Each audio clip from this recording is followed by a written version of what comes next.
김희교 씨가 쓴 2022년 4월에 나온 책입니다. 누구나 함부로 말하는 중국, 아무도 말하지 않는 중국을 파헤치는 짱깨주의의 탄생입니다. 우리는 왜 그렇게 중국과 중국인을 그렇게 몰상식하거나 맹목적인 비난에 혐오와 저주를 퍼부을까요? 중국 관련 뉴스에 달린 댓글만 보아도 우리들의 중국과 중국인을 대하는 현 주소를 알 수 있습니다. 한국에 들어와 있는 그 중국 교포, 조선족을 포함한 중국인들에 대해서는 아주 정말 가열찬 비난이 쏟아집니다. 언론들은 특히 조중동을 비롯한 보수 언론들은 그런 점을 잘 파악하고 영리하게 대처하죠. 그들은 한국인들이 중국과 중국인들을 폄하하게 하는 불쏘시개 역할을 합니다. 이번에 탄핵 윤석열 탄핵 집회에서도 중국인들이 많이 참석했다. 아니면 부정선거의 뒷배경이 중국이다.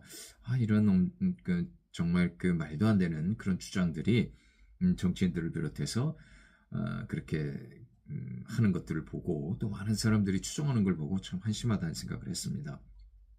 2021년 시사인의 설문조사는 우리가 중국과 중국인을 대하는 현주소를 그대로 보여줍니다. 중국 26.4%, 미국 57.3%, 일본 28.8%, 북한 28.6%, 중국에 대한 호감도는 일본은 물론 북한보다 낮습니다. 중국은 적이라고 보는 20대는 무려 62.8%죠. 중국 공산당을 부정적으로 보는 보수 진영은 80.8%인 것에 비해 진보 진영은 83.3%입니다. 그러니까 이념적 진영과 관계없이 중국을 안 좋게 보지요. 중국과 중국인에 대한 분노와 혐오는 짱깨라는 말로 비하하고 짱깨주의라는 사회적 이념을 낳았습니다. 혐중 정서의 바탕인 전후체제 위기와 미국의 획기적 체제 기획이 숨어 있다고 저자는 진단합니다. 미중 간의 선택을 강요하는 보수 언론이 그런 기획을 충실히 따르죠. 짱깨주의는 한국의 보수적 안보주의의 시각입니다. 신민주의와 유사 인종주의가 결합한 한국의 특수한 인식체제죠. 한국에는 짱깨주의와 다른 말을 하거나 대응글을 발표한 공간도 거의 존재하지 않습니다. 만약 짱깨주의와 다른 말을 하면 댓글 폭탄을 맞을 각오를 해야 합니다. 저희가 하는 이 유튜브도 그럴까요? 걱정되네요. 안미경중이라는 말, 안보는 미국, 경제는 중국이라는 논리는 보수 언론들의 기본적인 내러티브입니다. 어떻게 경제적인 이득은 중국으로부터 얻으면서 안보는 무조건 미국 편에 서야 한다고 강제할 수 있을까? 미국과 중국이 싸우면 어차피 미국이 이길 터이니 미국 편에 서야 한다고 그들은 주장합니다. 적극적 짱깨주의와 무의식적 짱깨주의가 넘쳐나는 대한민국입니다. 하지만 세상은 미국 중심의 수직적 동맹체제보다는 다자주의 시대로 변하고 있죠. 미국과 중국 간의 충돌이 벌어지고 있는 상황에서도 그 둘은 절대로 결별하거나 쉽게 싸움할 수 없는 상황입니다. 그저 힘겨루기를 하고 있을 뿐이죠. 중국과 중국을 혐오하고 비하하는 우리의 생각과 행동을 저자는 인종차별 요소를 가진 인종주의의 하나인 유사인종주의로 정의합니다. 여러 가지 인종주의 중에 하나라는 것이죠. 중국을 일방적으로 변호하는 분위기의 책이지만 지금은 분명히 다자주의 시대가 맞고 그런 시대의 흐름에 따라 평화체제를 어떻게 구축할 것인지에 대한 논의가 필요함을 보여주는 책이라고 볼 수 있습니다. 한미동맹체제 하에 중국을 잘 이용하면서 말이죠. 2018년 12월 일부 신문에는 중국의 산타클로스 금지령이라는 기사가 떴고 저자는 직접 중국을 방문하여 상황을 조사합니다. 한국 언론들은 중국발 기사 대부분을 홍콩에서 발행하며 서방 언론을 주로 대변하는 사우스 차이나 모닝 포스트를 인용하죠. 국민 대다수가 무신론자임에도 불구하고 중국인들은 크리스마스를 여느 나라와 마찬가지로 즐기고 있습니다. 인터넷과 일부 영자 신문만 보고 기사를 작성하는 중국 특파원들의 민낯을 그대로 드러낸 기사였다고 하네요. 반식민지를 경험한 중국은 외국인의 포교를 불허합니다. 선교사들의 제국주의의 천백 역할을 했기에 역사적 피해의식을 느끼는 중국이죠. 식민주의의 오리엔탈리즘과 반공주의 프레임의 결합은 중국은 늘 최악의 국가라는 인식을 한국인에게 주입시킵니다. 함부로 말해도 되는 중국과 중국인이죠. 1951년 미국 주도하에 49개국이 샌프란시스코에 모여 조약을 맺습니다. 저자는 이를 샌프란시스코 체제라고 부르며 미국의 신식민주의 체제의 구축체제였으며 전범국가인 일본에는 특혜를 준 수직적 동맹체제, 북한과 중국을 적으로 규정한 적대동맹체제 및 단일시장 지향성의 체제, 한반도 대표자와 중국이 배제된 체제였습니다. 이로써 한반도의 분단은 고착화되고 동아시아는 긴 냉전 체제에 돌입하게 되죠. 미일 동맹과 한미 동맹 모두 수직적 동맹이죠. 샌프란시스코 체제의 가장 큰 수혜자는 일본으로 경제 부흥으로 일본은 무려 세계 제2위 국가의 위치까지 오르게 되죠. 2020년 7월 21일 휴스턴 소재 중국 총영사관이 스파이 혐의를 쓰고 폐쇄됩니다. 1972년 키신저 협약을 바탕으로 한 미중 간의 키신저 시스템의 복합체가 깨지는 순간이고 중국 봉쇄 전략이 시작됩니다. 하나의 중국 원칙이 흔들리면서 1990년대부터 등장한 중국 위험론이 급물살을 타죠. 친미 반공 경제 지상주의는 한국의 보수주의가 내세우는 이념입니다. 안보적 및 경제적 보수주의자들은 안보는 미국이며 경제는 중국이라는 이중 행보를 보이다가 중국이 급부상하자 중국을 큰 위협으로 느끼죠. 동북공정이나 사드 배치로 인하여 한중 관계는 심각한 위기상으로 이어졌죠. 중국의 수세적인 북한 붕괴 대비책인 동북공정을 안보적 보수주의자들은 역사전쟁으로 비화시키면서 경제보다는 안보 기치를 높이는 전환점을 만드는 데 성공한 셈입니다. 사드 배치로 인해서는 반중 정선이 확고하게 뿌리를 내리고 유사 인종주의까지 등장하게 하죠. 코로나19는 우한 바이러스, 미국의 주장이죠. 와 우한 폐렴, 마지막까지 이름을 붙인 조선일보. 우한 바이러스와 우한 폐렴이 되어 유사 인종주의적 기획이 냉전 전략의 핵심인 혐오와 차별을 낳는데 성공합니다. 보수 언론의 승리죠.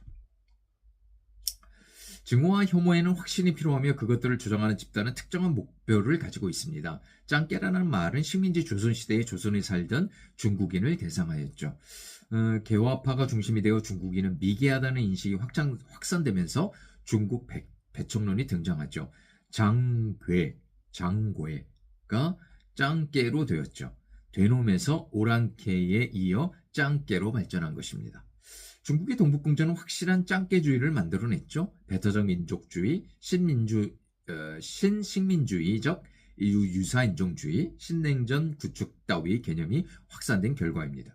중국 시장은 우리에게 여전히 필요하고 중요하지만 중국의 성장은 우리의 밥그릇을 위협하는 지경이 되었죠.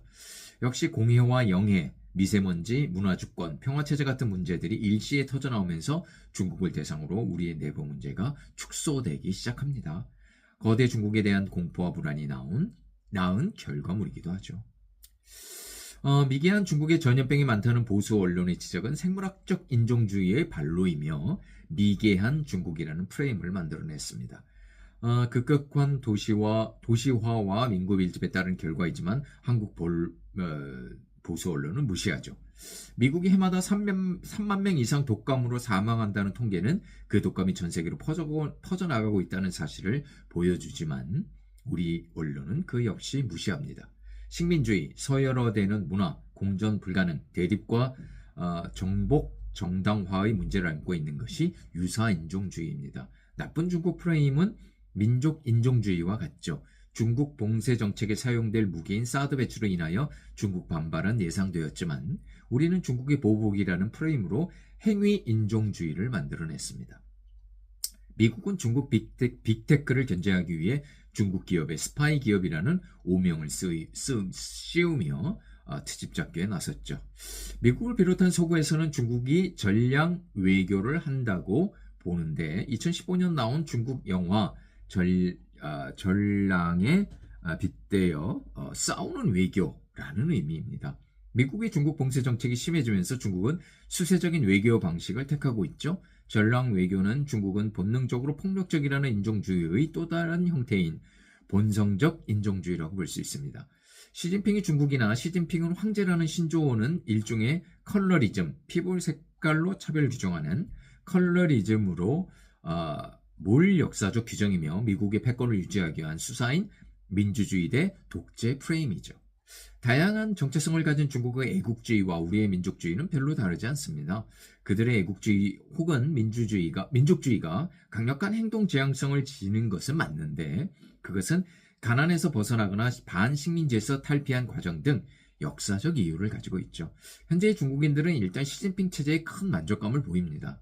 우리 인터넷에서 퍼지고 있는 중국이 짝퉁의 나라라는 인식과 대륙 시리즈는 오리엔탈리즘, 유사인종주의와 다를 바 없습니다. 저자가 보는 짱깨주의의 프레임은 앞서 설명한 유사인종주의와 더불어 신식민주의 체제 옹호, 중국 자본의 문제, 신냉전 체제 구축 따위죠. 중국은 성공할 수 없다는 서방의 확신은 우리나라로 이어집니다.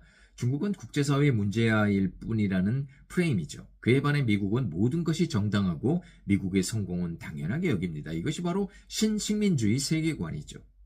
문제와 중국을 구원할 존재는 미국을 포함한 서구입니다. 미국 자본이 중국에서 쉽게 활동할 수 있고 중국 기관 산업도 장악하며 헤지펀드가 중국 기업을 유린하도록 내버려 두어야 중국은 구원할 수 있다는 주장이죠. 저자가 소개하는 중국 글로벌 기업들의 경영 철학이나 시스템은 놀라울 정도로 우리가 생각하는 것과는 차이가 있습니다. 화웨이와 샤오미 등의 기업들이 단기간에 글로벌 기업으로 성장한 이유가 분명한 것이죠. 투키디데스 함정이라는 말이 있습니다. 신흥 강대국이 부상하면 기존 강대국이 견제하다가 결국 전쟁이 발생한다는 의미인데요. 사실은 이 용어에 대해서는 좀 그 문제가 있다고도 말하는 사람도 있습니다. 투키디데스가 함정이라는 말을 쓰지 않았다, 이렇게 주장하는 사람도 있는데요. 일단 이 책에서는 이렇게 인용을 하고 있어요.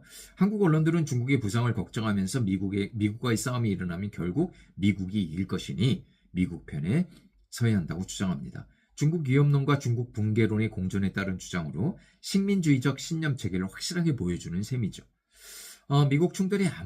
미중 충돌이 아무리 과격하게 흐른다 해도 그들이 직접 충돌할 가능성은 희박합니다. 주변국도 예를 들면 한반도에서의 국제적 충돌이 일어날 위험이 오히려 크죠. 따라서 우리는 미국이나 중국이 어느 한편을 들 필요는 없습니다. 한미동맹을 기반으로 중국을 잘 이용하면 된다는 사실을 다시 한번 강조합니다. 한국의 언론들은 미국 자본은 외채이고 중국 자본은 덫으로 표현하길 좋아하죠. 2017년 기준 중국이 1대1로에 참여한 국가는 무려 107개국입니다. IMF 같은 서구 자본에 비해 중국의 자본은 훨씬 유연하고 너그러운 탓입니다. 한국의 학자들의 예상과는 달리 중국은 통일한국에 두려움을 느낍니다. 한반도에서 패권을 쥐고 있는 미국 때문에 중국은 북한의 병합 시도를 하지 않습니다. 한국이 만약 북한을 점령한다면 중국에게는 가장 좋지 않은 시나리오를 접하는 셈이죠. 한국의 언론은 중국 인터넷을 뒤져 한국에 대한 가장 저급한 중국인들의 반응을 채집하여 국경을 가르고 적을 만드는 데 혈안입니다. 세계를 지배하겠다는 중국몽은 중화 패권을 강조한 한국 언론의 작품이죠. 그들은 중국이 제국주의의 발톱이라고 칭하죠. 똑같은 논리라면 미국은 제국주의의 몸통인가요? 시진핑이 말한 중국몽은 중국의 길을 걷고 중국 정신을 선양하겠다는 의미죠. 패권 없는 강대국을 추구하며 문명의 질서를 구현하겠다는 야심찬 의지이며 공동 부유를 이념으로 삼습니다. 미국은 해외 120개국 이상의 800여 개의 군사기지를 운영 중이고 1947년부터 1989년까지 72번이나 유엔 승인 없이 해외에 군대를 파견했습니다. 미국의 힘이 빠지고 중국이 부상하면서 미국의 단일 패권은 해체되고 있다고 보아야 하죠. 우리는 미국이 한반도를 소홀히 할 때를 대비해야 합니다. 현재 세계가 가장 불신하는 국가는 중국이 아닌 미국이기 때문입니다. 상쾌한 바람도 늘 중국에서 불어오지만 미세먼지 역시 중국발이라는 이름표를 답니다. 세계의 공장 역할을 하는 중국은 오염물질을 많이 배출하는 히토류의 생산량도 세계의 70%를 차지하는데 미국 역시 매장돼 있지만 중국에서 수입하죠. 현재 시점에서의 온실가스 배출량은 미국이 28%, 미국은 14%이기에 굴뚝없는 산업이 번창한 서구는 중국을 문제 삼습니다. 하지만 그동안의 축적량은 비교 불가능할 정도로 서구가 많죠. 한국은 대표적인 기후악당입니다. 중국인의 제주도 부동산 소유는 2021년 현재 1.21%이지만 제주 중국 땅 된다라는 프레임은 여전하죠. 107만 명의 중국인이 한국에 체류하며 그중 70%는 조선족이고 미국인은 14만 명이 체류 중입니다. 토지 소유는 중국인이 3조여 원이며 미국인은 2조 2천여억 원 정도입니다. 중국인 집주인이라 과장하는 언론은 공간 인종주의도 선보입니다. 중국의 국방력은 미국에 비해 아직 많이 부족합니다. 핵탄두는 5,800대 320, 항공모함은 11대 2, 핵잠수함은 53대 6 수준이고요. 국방비는 6,846억 달러 대 1,811억 달러로 GDP 21조 대 14조로 대비한다면 3.2% 대 1.2%죠. 미국은 인도 태평양에서의 군함 항행 자유를 요구하는데 중국이 수용하기는 어렵죠.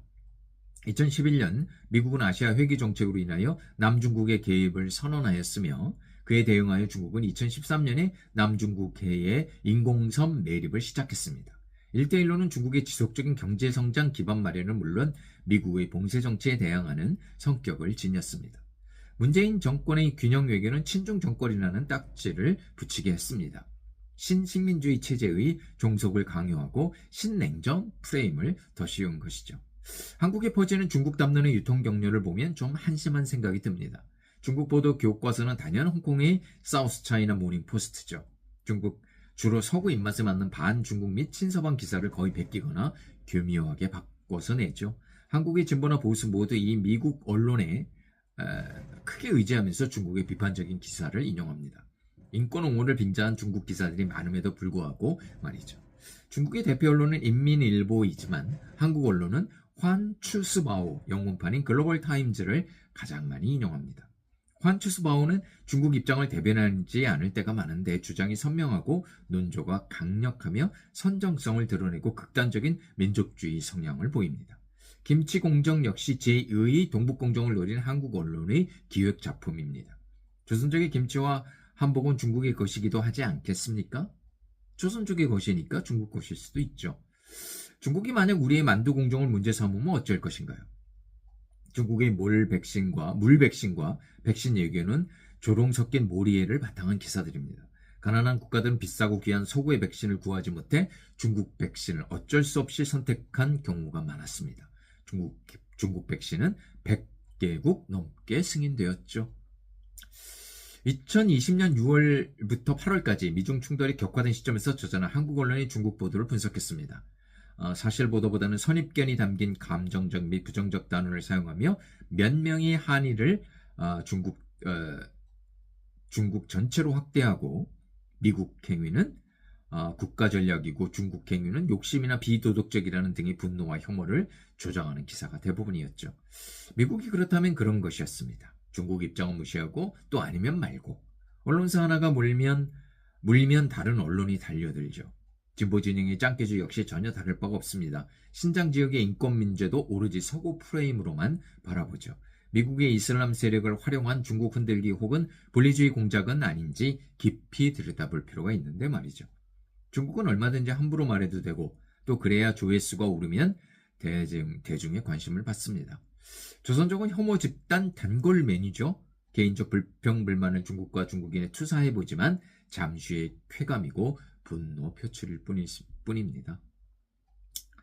다면적 정체성의 중국은 강대국이면서도 개발도상국이고 일당제의 국가체제지만 위협과 공포의 대상만은 아닙니다. 오히려 미국의 폭력성을 견제하고 탈서구적 생태의 대안주역이 될 가능성도 있습니다. 세계적 빈곤 퇴치에 기여하는 중국은 경제적 풍요를 나눌 기회의 땅이기도 하고 또 반식민주의 연대 기회도 존재합니다. 한국의 현재 중국 담론은 냉전 시기로의 회귀에 불과합니다. 좌파 지식인들은 대개 미국도 문제지만 중국도 문제라는 인식을 갖고 있죠. 그들은 곧 짱깨주의자들과 얼마든지 연대가 가능한 것입니다. 홍콩 시위에는 미국, 중국 봉쇄 정책도 끼어들었습니다. 사회주의에 대한 이상을 지닌 진보주의자들은 중국의 사회주의에 큰 실망을 느끼죠. 그래서 그들은 중국이 문제다라는 프레임을 강화하고 있는 중입니다. 샌프란시스코 체제의 위기는 미국의 헤게모니 추락으로 분명한 위기를 맞았죠. 거대한 국내 시장과 경제적인 힘을 바탕으로 한 정치적 종속과 경제적 혜택을 주던 것이 시들해진 것이죠. 미국의 봉쇄와 군사적 교역이 큰 힘을 발휘하지 못하고 있습니다. 그 위기는 중국 때문이 아닌 미국의 지위 하락 때문이죠. 미국의 중국 봉쇄 정책은 유럽에는 손해가 되어 잘 먹히지 않습니다. 미국의 중국 의존도 줄이기 역시 쉽지 않죠. 미국 내에서도 반발이 있다는 의미입니다. 쿼드, 미국, 일본, 인도, 호주에 한국은 가입하지 않았고 아세안도 가입 가능성은 없습니다.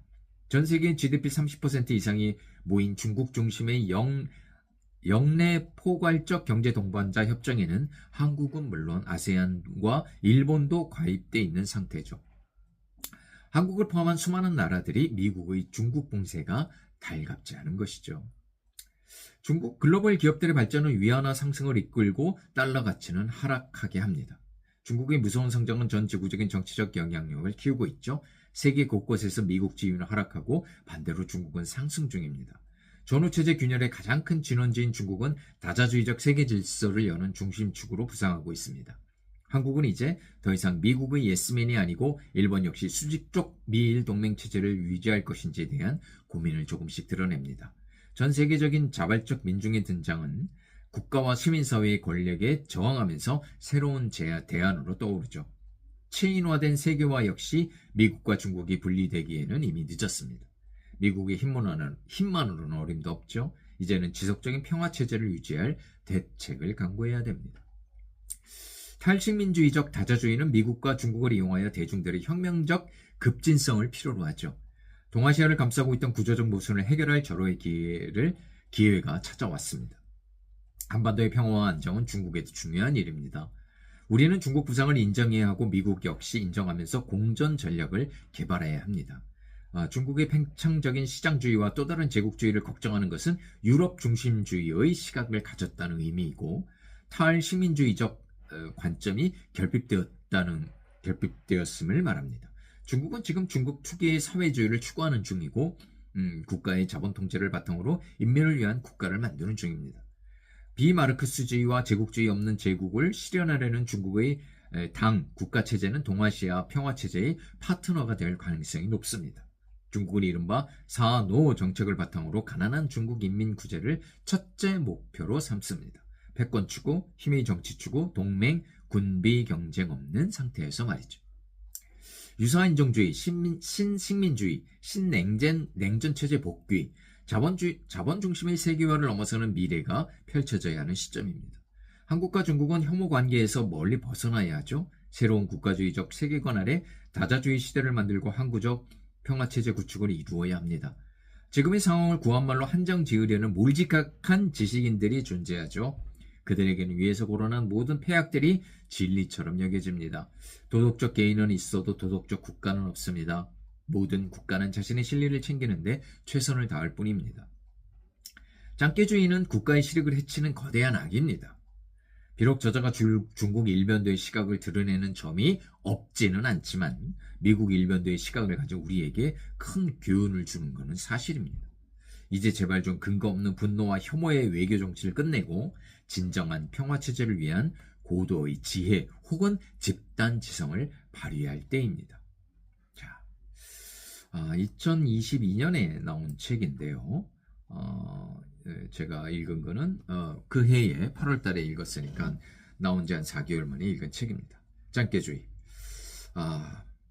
중국이 어떤 잘못하고 있는 것들은 중국과 중국인이 잘못하고 있는 것들을 우리가 얼마나 지적할 필요는 있습니다. 하지만 근거도 없이 비난하거나 조롱하고 비하하는 것은 문제입니다. 미국은 옳고 항상 미국은 옳고 중국은 옳지 않습니까? 그래서 미국과 중국이 싸울 때 우리는 미국 편을 들어야 되니까 모든 것이 중국은 잘못됐다는 말입니까? 짱깨주의의 탄생, 김희교 씨는 분명히 말합니다. 그것은 바로 그런 생각은 짱깨주의라고, 유사인종주의라고 말합니다. 네. 이 책의 저자의 그 말에 주장에 동의하든 안 하든 우리의 시점, 오늘날 대한민국 시점에서 미국과 중국을 바라보는 시각을 좀 조정할 필요는 있다. 이런 생각을 하면서 짱깨주의의 탄생 김희교 씨의 책에 대한 서평을 마무리하겠습니다.